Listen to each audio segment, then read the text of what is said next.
Amanhã tem carreata na esplanada dos ministérios a partir de 9 horas da manhã, em comemoração ao Dia Mundial da Conscientização do Autismo.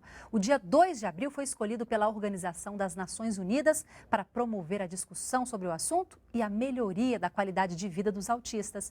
Aqui no estúdio conosco está Tatiana Lima, que é diretora do Movimento Orgulho Autista Brasil. Boa tarde, muito obrigada pela sua participação. Quais são as características de uma criança autista? Como é que os pais podem perceber que o filho tem o autismo? Então, o autismo, ele é uma alteração comportamental.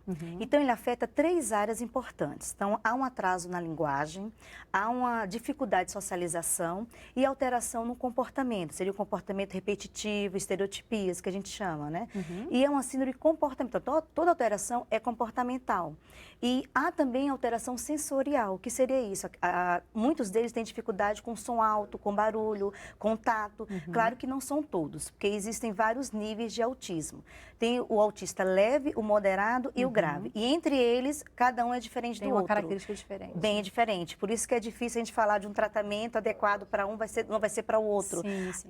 Existem várias causas para o autismo, não existe uma causa definida. E cada caso é um caso, mas sim, desde pequenininho o pai pode perceber quais são os sinais ali. Então, e a gente luta muito para que o diagnóstico seja precoce. Então, assim, as alterações maiores são essas. O atraso não quer dizer que toda criança tem dificuldade na linguagem vai ser autista, mas é uma coisa que chama atenção. Sim, sim. Então, dificuldade na linguagem, comportamentos repetitivos, dificuldade de socializar, dificuldade na escola, então isso chama atenção. Eu sempre falo nas palestras, nos grupos que a gente faz parte, que qualquer atraso, procure ajuda, independente de diagnóstico, porque às vezes as pessoas têm com a dificuldade do diagnóstico de aceitação, porque assim, o diagnóstico é difícil, você aceitar um diagnóstico de um autismo, um filho especial. Você tem um filho, né, autista, sim, e como ele é que foi essa descoberta? É o Guilherme, ele tem 7 anos hoje. Ele foi prematuro, teve uma gestação complicada, então com 1 ano e meio ele não falava nada. E começou com esses comportamentos repetitivos. E me chamou a atenção. E como ele não falava, eu procurei primeiro a fono. Eu sou enfermeira, então tenho uma certa noção, né?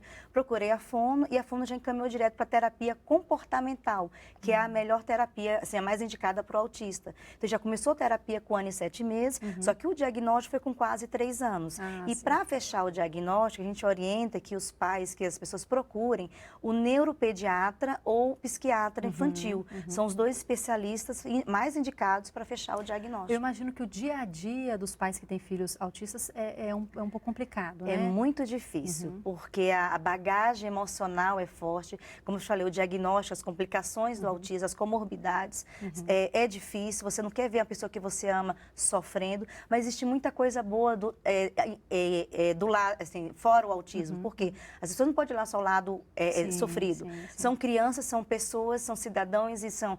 meu filho, por exemplo, eu tenho uma história linda com ele porque a gente conseguiu um tratamento precoce, intensivo, ele faz 6 tipos de terapias, a gente estuda para poder ajudar ele em casa também e ele conseguiu muitas evoluções. Para quem não falava, hoje ele fala, hoje ele conversa, ele tem ainda algumas limitações, mas são poucas em relação ao que ele era. E é essa mensagem que eu quero deixar para os pais, principalmente aqueles pais que têm receberam um diagnóstico mais recente, porque o diagnóstico não é o fim, é o começo de um caminho, um caminho que você vai traçar com muito amor, muita dedicação, muito estímulo. Procura ajuda, procura os grupos de pais, associações, a nossa ONG, que é o MOAB, Movimento Orgulho Autista Brasil, ela ajuda muito a questão... Dá esse apoio aos pais, apoio, né, a principal objetivo é a gente trabalhar para as políticas públicas. A gente apoia muito os pais, porque essa troca de vivência, troca de experiência, você ouvir o relato de quem já está lá na frente, ajuda muito. Tá certo, Tatiana, agradeço muito a sua participação com a gente. Obrigada, viu? Obrigada a você.